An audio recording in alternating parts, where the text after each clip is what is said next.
Well, good evening. Thank you so much for coming to our humble store. Craig Smith is a retired archaeologist whose interests include archaeology, funny enough, and the history of the West. He has published a number of things in that area, but also historical articles in the Utah Historical Quarterly, BYU Studies, the Overland Journal, Journal of Mormon History, and probably other places as well. Craig is a longtime friend and a loyal customer too. He and I share a common interest in collecting Mormon books, early Mormon books in dust jackets. And you think, wow, what the heck is that? But it's the same, we do the same thing in our field that many do in the national and international market of collecting important books in their original dust jackets, which adds considerably to the value and also to the interest in the book and the information about the book. And sometimes we're vying for the same items, but he has a very impressive collection of such books, and he collects other areas as well. I spent several hours over the weekend reading the selected letters of Juanita Brooks, and I wanted to at least read all of Craig's introduction and the introductory information at the beginning of each chapter, and then I did that and read a number of Brooks' letters, and I got to tell you, Craig, I was very impressed with your work. You're a really good writer, and you know your subject. He's been collecting Juanita Brooks for I don't know how long, decades, and has an incredible Juanita Brooks collection. And you should be sure to look at his inscribed first edition of the Mountain Meadows Massacre, might add, in a dust jacket. Inscribed to Delbert L. Stapley, who, if you know the history of the Mountain Meadows Massacre book and the ensuing controversy, you'll know that he played quite a role in that saga. And so that is, I can't think of probably a better copy of that to have if you're going to have an inscribed copy. It's a wonderful addition to his collection. So with that, I do want to just say that I consider Craig not only a fine scholar, he's also a fellow member of the Utah Westerners. We've been in that group together for a long time, and but Craig's a good friend and just a good person that if you don't know him already, you should get to know him. So without any further, Craig, take it away. Well, thank you all for coming tonight and to listen to me, and thank you, Kurt and Chris, for inviting me to do this. This is quite an experience. And I started buying books from Kurt back in 1988, so I've been buying books since then. So, I brought this book partly because I wanted to start the talk with this. It's, as Kurt said, the first edition of Juanita Brooks' most important book, the 1950 Stanford University Press edition of it. What makes it really interesting is she wrote a long inscription about the reason why she wrote the book.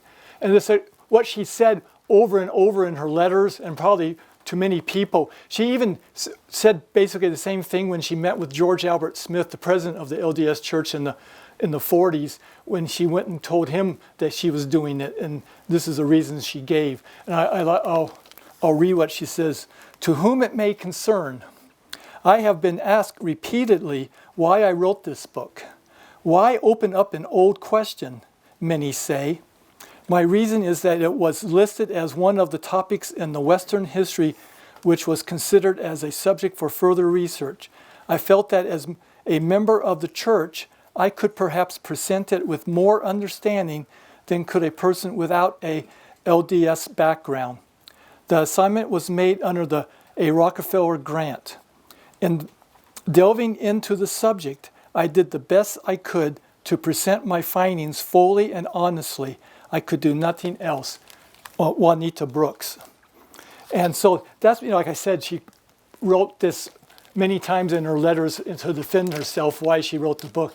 What's interesting, like what Kurt said, this book was actually inscribed to Delbert L. Stapley, who was of the Quorum of 12 Apostles of the LDS Church at the time the book was written. And the book is, the inscription's undated, but I like to think that she gave it to him in 1961 when they had their infamous meeting. Because that's the only time they met, so I'm guessing that was when she gave the book to him. And this meeting, I wanted to go into it a little bit because it kind of shows her probably the most confrontational period and episode in her career. It was quite controversial and confrontational. In 1961, she was about ready to publish her book on John D. Lee, a biography that she wrote with Arthur H. Clarke Company. And right before the book was going to go to press, some of the members of the John D. Lee family was able to convince authorities in the LDS Church to reinstate John D. Lee to his blessings of membership. He was excommunicated back in the 1870s, but then the family's been, since that time, the family's always been trying to get him reinstated to his blessings. So they performed the ceremony in 1961 to reinstate him into his membership. So Juanita Brooks thought it was an ideal time to put this account that had happened into her biography. But the leadership of the LDS Church did not want her to notify anybody about it. When they did it, they told the family, just tell family members only. But of course it spread like wildfire. This was long before social media. I can't imagine what would happen nowadays. but back then, so it spread like wildfire. And so she wanted to put it in the book, but Delbert Stapley did not, and he claimed or threatened that if it did appear anywhere in the book or on the dust jacket, they would rescind John D. Lee's reinstatement, which didn't set well with the John D. Lee family. And so, first of all, she met with Delbert Stapley in his office, and for him to try to convince her not to include it. And she refused. So then Delbert Stapley called Jesse Udall, who was an Arizona Supreme Court justice in Phoenix, Arizona, who was married to a granddaughter of John D. Lee, and asked him if he could help, convince Juanita Brooks. So Juanita Brooks was summoned down to Phoenix, flown down to Phoenix for this meeting with the John D. Lee family. And the way Juanita Brooks describes it, there was 23 members of the family. And many of these were her friends, long-term friends, in the Lee family, and they were all there, and I guess in the living room, and each one went around saying that, trying to convince her not to include the reinstatement paragraph in her book. And each time she said no, and to each one around. And there was one individual there that was invited by her. He was also a John D. Lee grandson by the name of Wesley Williamson from California. And he was the only friendly face in the crowd. And he came, and at Juanita Brooks' instruction, he recorded it on a reel-to-reel tape. And Juanita Brooks, for years after that, kept writing them, the Williamsons, asking, well, where's the tape? Do you have it? She's always wanted a copy of it. And I think that would be something really great to find if someone could find that tape. That would be amazing. But so after that meeting, she agreed to not include it in the first edition of the book. And so she contacted Arthur H. Clarke, who was publishing the book, and they printed 209 copies of the first edition and then immediately switched to the second edition. They changed the color of the cloth of the book, and they added a dust jacket to the second edition. But so she kind of played it that way. You know, only did 209 copies of the first edition, which is now you know, a very rare book. I mean, they probably have one on the shelf over there, but they bring a lot of money. So that's the story of a probably major confrontation with everybody. And I want to, it's kind of a somewhat long letter, but I want to read a few of the letters just to give people a feel for some of her letters and why they're so interesting to read, because she's a great letter writer.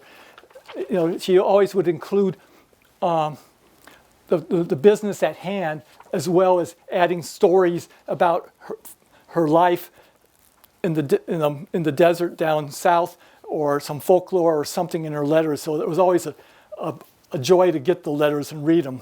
But this one is to Ida Hamblin, who was a Lee family, in the Lee family, and she was at the meeting in Phoenix. So this is after the meeting. You know, Juanita wrote a whole lot of letters to people, you know, trying to convince them of why she did what she did. So this is what she wrote. My dear Ida, the longer the time goes on, the worse I feel about the meeting I attended at the home of Judge Udall. I am sick with the thought that such men as Al Lee and Ewart and the others should feel towards me as they do. After the wonderful reunion at Panguitch, I feel deeply that the family will be split on this basic issue, or that I have caused such a division. It is so hard for me to understand the hysteria, this fear of apostates, this threat that the action will be rescinded. This last I do not believe. I do not think President McKay would punish all the Lee family, and that would be a real punishment to them because of something I do. I know he could, but I don't think he would.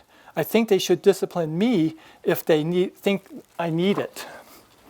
They forget the fact that after 100 years, the Lee family is very large, or perhaps they would not have said to tell the family. They would have said, tell only the bishops in the family, or those who are regular ordinance workers at the temple, or those who keep the word of wisdom. But they didn't. They said, you may tell the family. Now in this area, they have been taken at their word, and the family has been told, down to the last and the least. Even Lee in this area. Even Lee in this area, Russ Mortison here, Ken and Peg Wetwood, and others have been so very happy to tell the family. Once they have all been told, it would give the church the kind of publicity they do not want, to have to pass out the word that the action has been rescinded. The Jack Mormons and apostates would really have a holiday then. I hope you will not think I was too bitter that day. Several things had troubled me. First, that Brother Norton himself told in great detail, and then was all upset that others had. Second, that neither he nor Apostle Stapley had ever even seen the outside cover of the Mormon Chronicle. That's one of her books of John D. Lee diaries. If they had read them, they would feel different. Third, and that when I talked to Apostle Stapley and told him of our meeting in Panguitch, and that I had felt that the book had been delayed because there was new material which should be added, and this came as an answer to all our prayers, he just slapped the table and said, it is from the devil, as if maybe the dear Lord wouldn't hear humble people who have worked on this problem for more than 20 years, as you and Ida and others have done, and for me, more than 15 years I have done. I want to copy a little from my letter to Judge Udall so that you will see my thinking more clearly. Now it all boils down to this. You boys evidently promised not to give this action undue publicity, but they tried to keep it within the family. Like a fire in the grass, it got out of control. Whom can you blame? It got it from 5 different sources, 2 by long-distance telephone, 1 by local telephone, direct through one person from Brother Norton himself, with more of detail than I had elsewhere, and 2 by letter. Oh yes, a 6th couple made a special trip from Orem to tell me all about it, and they too knew the details. Now I myself have no desire to give this undue publicity, either, but I do not want it on radio or TV or headline in magazine or newspaper articles. But I do think that an honest historian, as I have tried to be, I owe it to myself and to my readers to tell all the truth, for the truth suppressed is its own kind of lie. So to protect your integrity and to keep your word, I must act part of the prevector myself in that I fail to use important and pertinent information or deliberately pretend that I do not have it. This is a role which I do not enjoy playing. This is the reason that I feel I cannot fraternize with the Lee group at their reunion. Well, then she goes on some more, but so that's her reasons for sticking to her guns. And so this letter kind of shows several of Juanita Brooks' legacies, that kind of goes throughout all her letters. One of them is her unwavering to what she really thinks is right. Her stubbornness, I would call it being pretty stubborn at this point. Everybody is saying, don't put it in, and she insists on putting it in. And then her concern to get historic fact as right as possible, and her belief in the actions of providence. That runs all through her letters, that she really believed in the act of providence. And then what really runs through her letters is this respect for John D. Lee, in all her letters. And as a side note, since the book went to press, I found some other interesting little tidbits about this episode that I hadn't had before when I was doing the book. One was published in the Diaries of David O. McKay, which came out with Signature Press a couple months ago. And they actually discussed it at a First Presidency meeting in June 6, 1962. First, they read the paragraphs in the book, and then David O. McKay speaking here, he said, I said the author had no right to include that in any book. She was told not to do it, and that if she did, the action might be rescinded. It was agreed that no publicity be given to rescinding the action if this is done, that it would be fanning the flame. We decided that the matter be left without further action, and I said that we will leave it just as it is. So, and then in another set of comments, these were found in the Arrington Diaries, again published by Signature Press last year. And it's pretty interesting that in those diaries, they were from Leonard Arrington's years that he was church historian in the 70s. And he was not that positive about Juanita Brooks and all his comments. And that this one, and that's kind of interesting because in the letters from the 1950s and 1960s, they were great friends, and they even were inviting each other to spend the night at their houses when they were passing through the cities that they were living in. And even Leonard Arrington once wrote her a letter in 1958 when she received a Distinguished Service Award from the Utah Academy. And that, he wrote, we were especially pleased that we could reward one who has had such a high degree of scholarly integrity. We have, in the truest sense, honored the Academy by honoring you. So he wrote that in the 50s, but now in January 29, 1973, President Dallin Oaks of BYU called him to ask if BYU should award her a honorary doctorate degree. She had been already given one by Utah State, the University of Utah, and Southern Utah State. So Dallin Oaks was calling just to check bases to see, before he presented it to the First Presidency, to see if there was any negative things that he should be aware of. And first Arrington told him, well, BYU just approved her to give a lecture at the Charles Redd series, and that should do it. But then he also pointed out the major reason is, I also pointed out that the Utah State University, thirdly, I said that it was my understanding that President Lee, who has a long memory, felt that she was willful and disobedient in publishing in the face of their request that she not do so. That of John D. Lee's blessings had been restored. I also said that it was my understanding that Brother Stapley felt very strongly about Juanita's disobedience in this and other occasions too. So that's the reason why of all the main universities in Utah, that BYU was the only one that never gave her an honorary degree.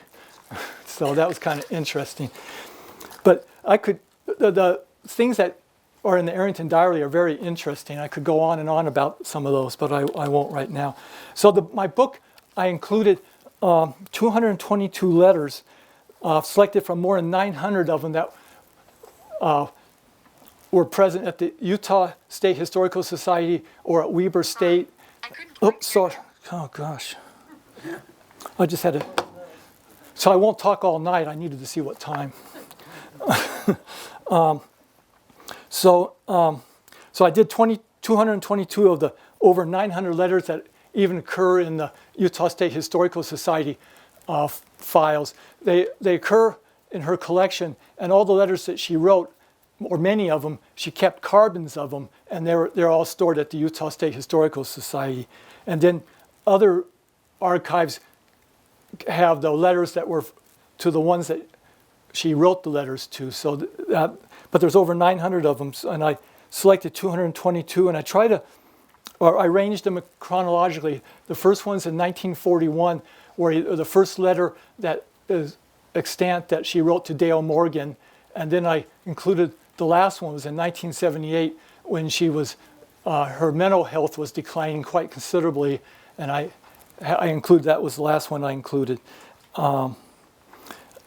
And the letters range from a large assortment of correspondents who comprise individuals with a wide spectrum of opinions and beliefs, from faithful Latter-day Saints to those who rejected the faith, from LDS general authorities to outspoken opponents of the Mormon Church. She befriended everyone. And among the historians and authors with whom she maintained correspondence this is quite a long list of people, like Dale Morgan, Charles Kelly, Fawn Brody, Leonard Arrington, Wallace Stegner, Samuel Taylor, Harold Shenur, Gustav Larson, Leroy Hafen, Richard Anderson, Claudia and Richard Bushman, Klaus Hansen, Rodeo Hunter, and Virginia Sorensen. And then she also communicated with general authorities of the LDS Church, including George Albert Smith, Stephen L. Richards, Harold B. Lee, and LeGrand Richards, and also government officials like Secretary of the Interior at the time, Stuart Udall, and Governor of Utah, Calvin Rampton. And then she wrote many of her close friends, letter-writing friends, like Alfred Bush, Edie Lee, Albert Lampert, Stanley Ivins, Winfred Gregory, Grace Woodbury, and J. Wesley Williamson, among others. So so I tried to select a wide range of correspondence and try to stretch them out over all those years. So I didn't have more jumbled in one set of years, but tried to spread it out to kind of show her stretch of her whole career from when in the 1940s she was just learning how to be a historian under the tutelage of Dale Morgan, and her being unsure of herself then, even though she knew what she wanted, she was unsure of herself. And then to the 60s when she was a prominent historian, well loved by the people of Utah at that time, and their letters then. So the decade of the 1940s, there was a lot of letters written between her and Dale Morgan, who was kind of served as her mentor and helped with the writing of the Mountain Meadow Massacre book. They wrote about 30 to 40 letters a year to each other during that decade, with like 45 letters written in 1945. One of her most famous letters, I'll read a part of it, is, "Dear Dale, if fate is kind, I may get this finished before someone comes to call, or the youngsters storm in from the show, or my good husband wakes up. Anyway, here goes for a start. I've had a devil's own time getting to do anything this last week. Seems like everything has combined to scatter my wits. Crop and the talking to trading off our home and visitors, mostly visitors. I long ago hit upon the expedient of keeping my ironing set up with everything ready so that as soon as there was a knock on the door, I could plug in the iron on my way to answer the door. Then it would be easy to say, "Excuse me, please, my ironing is burning." Or, "Come on in, I'm ironing." And then as soon as they left, I pulled out the plug. It isn't economical, I know, and it kept the clothes lying damp too long sometimes. My next neighbor to the south has a habit of running in every morning about 11 o'clock, and she finally said, "My, you must have big irons. You have been at it for 3 mornings now." I didn't tell her, but I should have, that all the ironing I had done, she had watched me do. Once that is out of the way for a week, I keep the most urgent of the mending in a neat pile on the table with a threaded needle stuck into it so that I can shift to that when I'm interrupted. But as soon as she gets what she wants, I go immediately back to the typewriter without taking another stitch. The trouble is, I get more ironing and mending done than I do writing. So, and she always had a great way of starting her letters, and here are a few first lines that she did to Dale Morgan in the 40s. "I've been so low this week that the underside of a snake's belly would look like a strip of the Milky Way. A few days ago, I wrote you a letter in the midst of a radio blaring ragtime, children playing marbles, and a few other distractions, and the net result is that it was pretty incoherent. Don't remember now what I did tell you. Doesn't matter much anyway." And then, "A letter from you always does for me about what a toddy used to do for old Windy Bill, one of the characters of Bunkerville. It gets me all hepped up." And "Let's sit us down for a little visit, shall we? The family is all at school. The kitchen floor's wiped up. Q&C started on its way yesterday. No fruit on hand that is going to spoil, so why not?" All through the 40s, I think she spent all her time canning fruit. Sometimes she goes, "I just got done with 400 quarts of something," even down to canning meat and stuff. So I guess, it was during the war years, so I guess she was busy doing all that, She was always offering to send it all to Dale Morgan so he could have some too.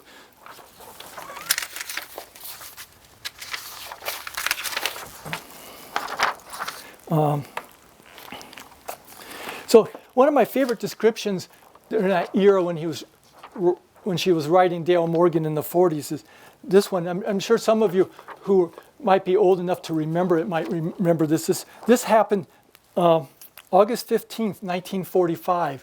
Does that ring a bell with anybody? That's when Japan surrendered and the end of the World War II. And this is great. So she goes, "Dear Dale, it came at last, the word we have waited so long to hear. I was sitting at the typewriter when my neighbor over the fence called. It's coming, it's on right now. Since we can't get reception on our radio during the day, I ran over. Afraid lest the whole town might not be hearing the news, she took down the receiver and told the operator to set the fire sirens going. The operator replied that she couldn't without orders. So she called the mayor and said, 'Why in the name of heaven don't you get the fire siren going so that people can know what is going on?' Almost the same instant, the tabernacle bell began to ring. We learned that President Glenn E. Snow of the college was listening too and decided he could spread the good news quicker by running to ring the bell himself than by sending someone. Well, we got into our little one-seated car, and with all our kids and our neighbors in the back, we went downtown. Everybody was out. The fire engine with 2 big flags led the line of cars. We were in the middle of it, all honking and clattering, around and around the town. Kids on bicycles ran in groups with bunches of tin cans tied to their fenders. War widows collected and laughed and cried and hugged each other." So it just kind of gives you a feel for that excitement at the time of the end of the war, that they were through all those years.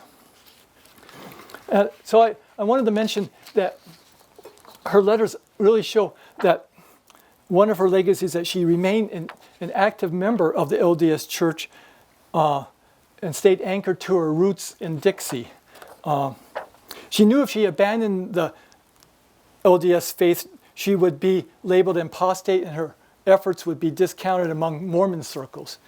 In this context, she often used this analogy from her rural upbringing. I'm sure maybe a lot of you have heard this before. It's, the best way to turn a herd of cattle is not to ride directly counter to them, but to travel with them and turn them gradually.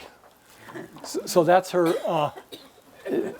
way that she thought of herself. Yeah.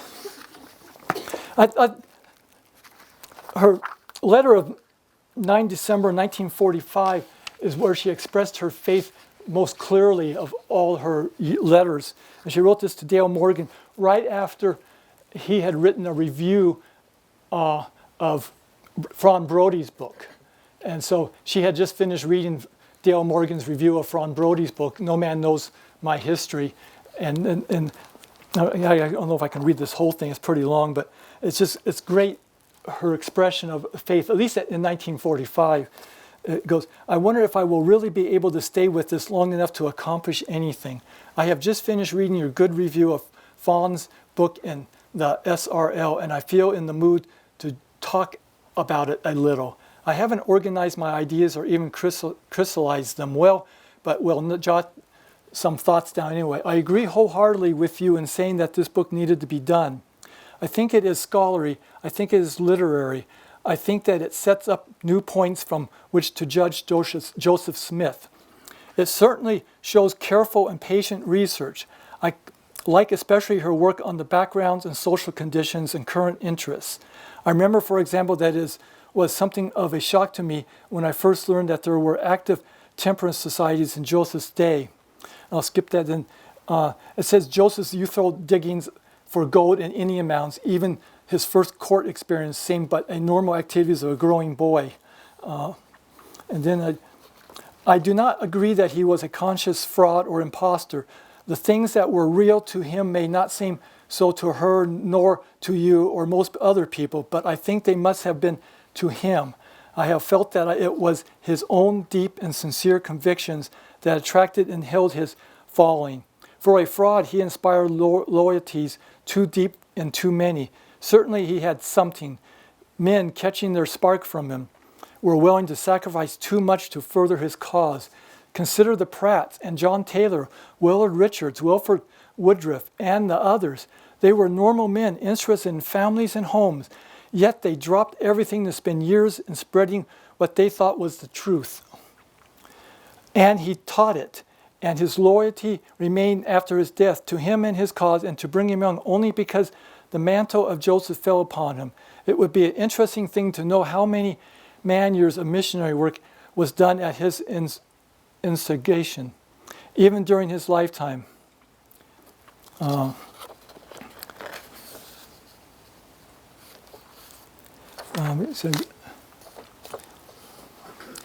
My whole background makes me slow to think that I can analyze Joseph Smith. My grandpa Dudley used to speak of him as the prophet of the living God in a tone and with an expression that made me quiver inside. To him, Joseph was second only to Christ himself, and a close second at that. Though he was only a boy, Grandpa had been impressed with the character of this man. His followers paid allegiance to Brigham because God had chosen them in a miracle that Brigham was to carry on.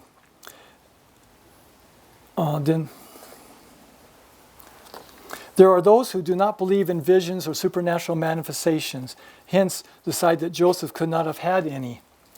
A few experiences which I have had personally make me slow to try to judge whether a person has really had an experience with spiritual significance or whether he was suffering from indigestion.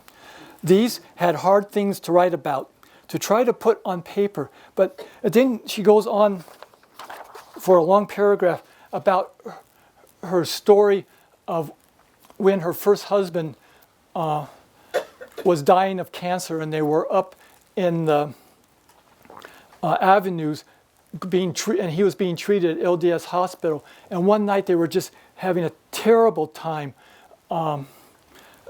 He couldn't sleep or anything, and he was in great pain. And then there was a knock on the door, and this guy with one eye showed up to give him a blessing. And he said that he had been prompted to take a streetcar all the way from South Salt Lake all the way up to the avenues and walk down the street to their house to give him a blessing. So that is the kind of things that she really were significant in her life, those kind of things. And that was one of those sacred things in her life there, that one. Then hers. What I'm trying to say is this: I believe that it is possible for human beings to tap the great source of all good, to contact God direct, if you will. I believe that there were times, rare perhaps, when Joseph did just that. I believe that it was those times that held his people to him in spite of all the human blunderings and frailties and mistakes. Well, I really didn't set out to bear my testimony. I have always been intrigued by Joseph Smith, and Fawn's book only whets my interest. So that's her major letter that she expresses her faith there.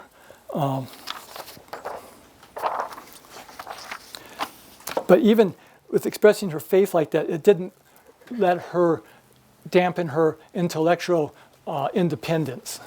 It was interesting, in November 7th, 1946, she didn't let Hugh Nibley off the hook by writing his review of Fawn Brodie's book called No Madam, That's Not History.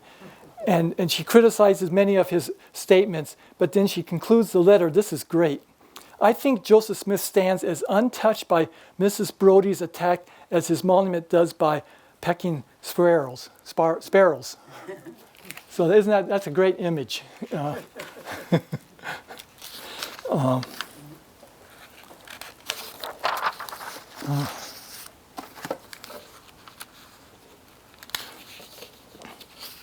And following this book when it came out, she always maintained that given time, give it 10 years, and it would be well accepted, and the church will thank her for writing it.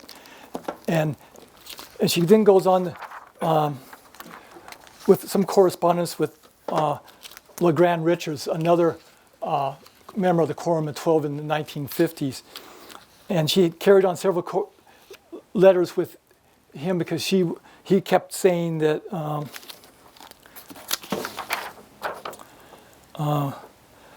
question her loyalty and broaching the subject of the Mountain Meadow Massacre. And she concluded one of the letters that she goes, let's not quarrel about this. I'll say 5 years have passed since that. So she was referring back to a letter that she had written to her one critic. She only received really one big major negative letter, and that was from Albert R. Lyman of Blanding. He wrote a scathing letter to her about the book, but she wrote him saying, 5 years, that give it 10 years and see what happens. And she writes, LeGrand Richards, 5 years have passed since that. Let us wait 5 more, Brother Richards, and then evaluate this again. I am cheered by the fact that BYU has had it for sale, that some classes in church history have it listed on their reading list, that it is being read more today than it was when it first came out, and with favorable reaction. So, but then the interesting thing is, in 1964, she shared a stage with LeGrand Richards when they both received an honorary doctorate degree at Utah State University. So in a letter to a friend, this was to Wesley and Sana Williamson. Then most importantly, I had a call from president of the Utah State University at Logan that I was selected to receive an honorary PhD. Would I accept it? That will be on June 6th. And do you know who will occupy the stand with me and get one also? Apostle LeGrand Richards. I think I have never told you about my correspondence with him, in which I called his hand for condemning the MMM book when he had not even seen it. A rather heated correspondence followed, which he closed by saying that he was sorry he had ever become involved at all and wanted to hear no more of it. Life is full of paradoxes, certainly. And this is, after she received the award, she writes a thank you note to the chairman of the commencement activities. And this is what this kind of just shows her mixed role of being a housewife plus being a historian and scholar here. What with a progressive family reunion where one family arrives just as another is leaving, along with a wedding and a funeral. I have been so occupied that all regular duties have been neglected. My correspondence has gathered dust for more than a week now. You're first on the list. The doctorate hood did arrive, and had I timed it myself, it could not have come at a more dramatic time. I had 8 members of the Lee family from Arizona and California in to lunch, and Will had opened the package and displayed it. Yes, I must even model it over my kitchen apron, and the nephew pointed his camera at me. I didn't mean to be a desecration. I wasn't being flippant either, so I hope there was no film in the camera. The far-reaching effect of your honor is to me a certainly humbling. I did not realize at the time how many people outside the building were watching on TV and how many others caught the story through the newspapers. But since no one here ever uses my new title, I am able to adjust. So, when should I stop? I don't know if you still got more to say. Yeah, I mean, I can, huh? Go, a few more mute. And we ought to wrap up. Okay. So one of her major legacies, I think, that runs through the letters is her unceasing public speaking. I wish I could have heard her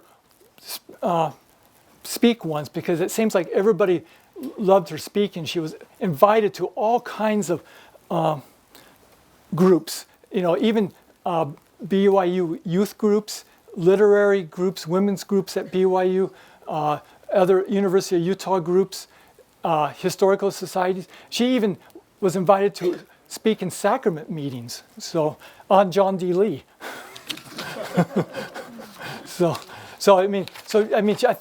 She was quite in demand. In several letters she talks about how I need to refuse some of these because I don't have time for anything else.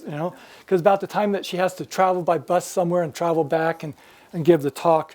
But this is one letter that I thought was pretty interesting. It was written in December 2nd, 1970, when she had moved back to Salt Lake City after the death of her husband.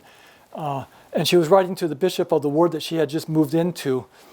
And here's what she said here. She goes, "Dear Bishop Ralph H. Lee, I think I should explain why I am unable to accept a definite responsibility in the ward. I moved to Salt Lake City for one reason, to finish a book on history of the Jews in Utah. In 1961, I accepted an assignment to do this, and for more than 2 years, I worked at it diligently. At the end of that time, I had 10 chapters done, which I handed to Dr. Louis Zucker for appraisal. He did not like it. After we discussed it for some time, I took it back and rewrote it a great deal again. Again, I handed it to him as he would rewrite it and turn my attention to doing an autobiography of Will Brooks, my husband. Then I finished. It won first place in the State Institute of Fine Arts competition for the best book-length prose. It is now in press and due to appear this week. Then I turned complete this earlier work, moving here to be near the library facilities and Jewish congregations. I'm having a hard time to concentrate on it, and I get it done. I have already spoken in 2 sacrament meetings and 2 study groups. My immediate schedule is about like this. December 8th evening at a teenage MIA group, the sponsor of young men who wants me to repeat the talk I gave to the youth group at BYU this summer. December 10th, meet with a study group at the home of Mary Ann Gardner. January 8th, lecture at Public Library for the U of U. January 28th, lecture before the Lady Faculty of BYU on Eliza R. Snow. March 3rd, University of Utah, the Western Frontier. March 10th, University of Utah, the Western Frontier of John D. Lee. The last 4 must be written out and prepared for printing. I have taken some weekends and must take more going to Provo to help at the hospital with Ann Woodbury, who is in the last stages of cancer. Dr. Leroy Hafen is my uncle, my mother's baby brother. We grew up as neighbors in Bunkerville. He almost like an older brother to me. His only son is in Washington, D.C. He has been out and stayed as long as he could, but had to return to his job. A half-sister, Mrs. Ella Hafen Perkins, stayed more than a month, but she too needs time at her home in Salt Lake City, so I feel a strong obligation to lend a hand there.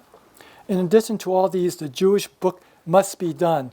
I enjoy sacrament meeting and Night Relief Society, but that must be the extent of my activity. So, yeah.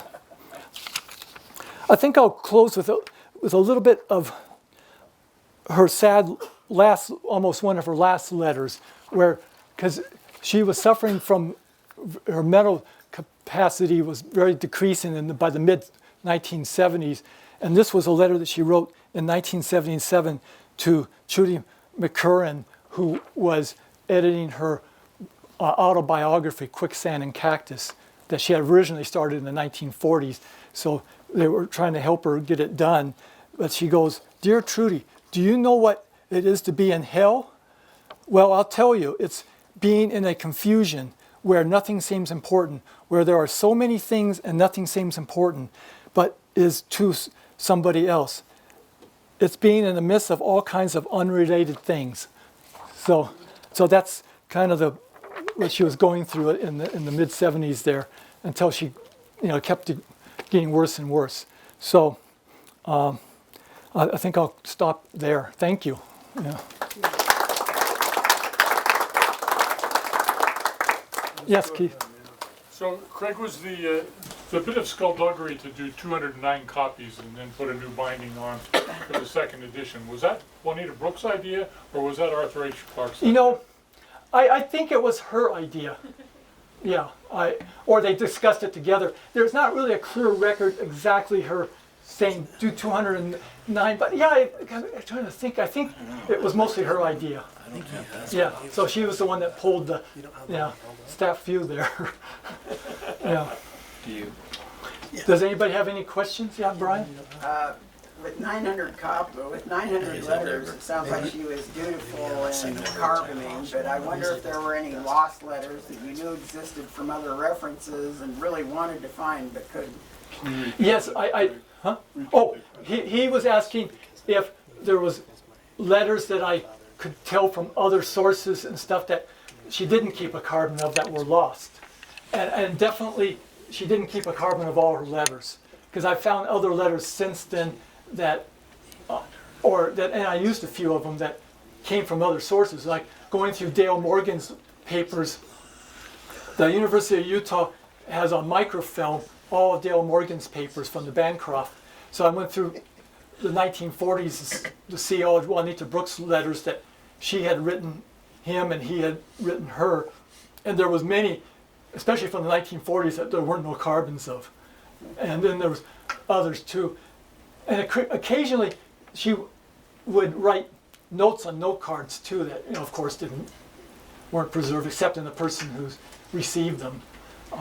So there are letters that she didn't preserve with carbon. And I don't know what the selection process was. I don't know if because some of the letters that she saved were pretty mundane, but so I don't know. Yes? This reel-to-reel recording of that was the Lee family get-together in Panguitch or somewhere? No, that was in Phoenix, Arizona in July of 1961, where the Lee family was trying to convince her not to put the reinstatement in the book. Did I catch that it was the one friendly face in the crowd that was responsible for creating this? Yeah, it was. And yet it disappeared? Yeah, it was Wesley Williamson, who was a friend and a Lee family member from California, and she insisted that he attend if she was going to come. So she would have one friend, and he recorded it. But and then later in the 60s. And even into the 70s, she kept writing the Williamsons, even after Wesley died, and wrote his wife, Sonda, asking, where is the recordings? And I never saw a response. There wasn't a response in the papers, so I don't... Did you come away with the belief that it does exist somewhere? It may still. It may, but did you have the feeling that it did? It did at one time, yeah. Yeah, I know that. But I don't know if it still does. I don't know how you would even track it down, because those individuals are long gone too, so maybe if you knew the children of them, they might know where it is, Do you have any idea what her motive was for wanting that copy of that? The reason why she insisted that the whole meeting got recorded was she was always worried about that her words would get misused. She didn't want anybody, she wanted a record so she could say, this is what I really said, not this is, you know. She was always worried that, you know, someone would. Was there any record that it indicated that she was misquoted out of that? No, there's no record. Actually, there is no other, I don't know of any other record of that meeting except for what she wrote. And she wrote, it described the meeting in several letters to friends and stuff. And even like by like 1970, the director of the Utah State Historical Society at the time asked her to write it all out. So there's a whole record at the Historical Society of that meeting. But even Jesse Udall, who was the judge whose house it was at, if you look at his autobiography and remembrances, he doesn't even mention the meeting. He talks about Juanita Brooks published the book on John D. Lee in 1961 and didn't really mention the meeting at all. So by the time he did his memoirs or whatever in 1981, he didn't want to broach that subject by then, you know. So, Okay. yes. Regarding recordings, you said you regretted you haven't heard her recordings of her speaking. Are there some that exist that we know of? Well, I would think there would be. That's an interesting thought. I never really thought about that there might be some recordings somewhere. I don't know. I mean, in the 60s, I guess it would have to be recorded on reel-to-reel tape by someone or something. Maybe at the Historical Society. I don't know if they had a camera set up like this. Well, they could have, but I haven't heard of any. And I didn't see any recordings in her papers at the Utah State Historical Society, you know. So they might be in whatever. I mean, she spoke so much. It seems like there would be one somewhere. I mean, you know, like Bound to be. like that Charles Red series lecture that Arrington talks about in his papers.